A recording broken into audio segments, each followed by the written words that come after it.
Arya has this piece of very incriminating evidence against Sansa. So she goes looking for it and she doesn't find it, but she finds a bag full of severed faces instead, which is creepy. And then her sister appearing without any sounds, creepier still. Not what you're looking for.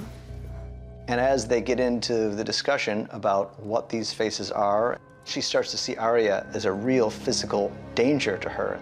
The game of faces didn't turn out so well for the last person who asked me questions. Tell me what they are. Going into the final episode, I think Sansa is bringing with her a real fear about the idea that Arya might really want to murder her. It's a fear that Littlefinger expertly stokes. Is that what she thinks? I don't know what she thinks. I don't know her anymore.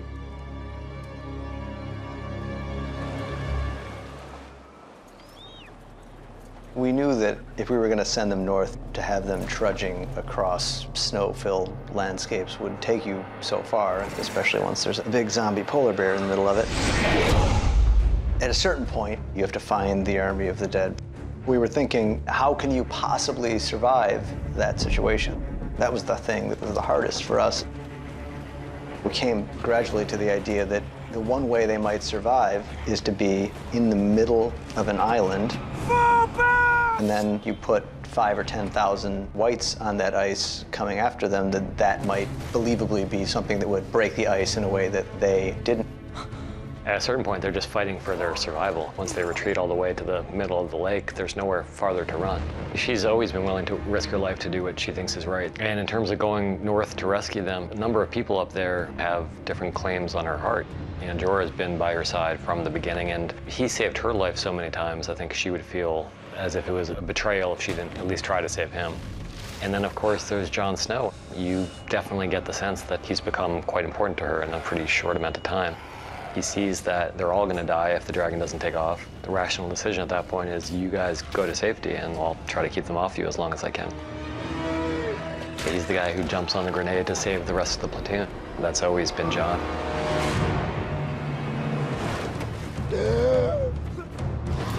The thing with Cold Hands is it all has to somehow work in a pretty compressed time frame because there just isn't time. We need the emotional connection. Cold Hands has to somehow convince him very quickly to do what I say, and the easiest way for him to do that is to show his face. Uncle Benji! Jon kind of has to respect the decision because he just did the same thing. For Cold Hands, I think it's almost a relief in some ways because he's been trapped in this kind of purgatory state between life and death for quite some time. And like so many of the characters in the show, waiting to find out what his purpose is. You know, why is he still alive when he should be dead? And for him, it seems like he's found his purpose in these last 2 seasons by saving first Bran and now Jon.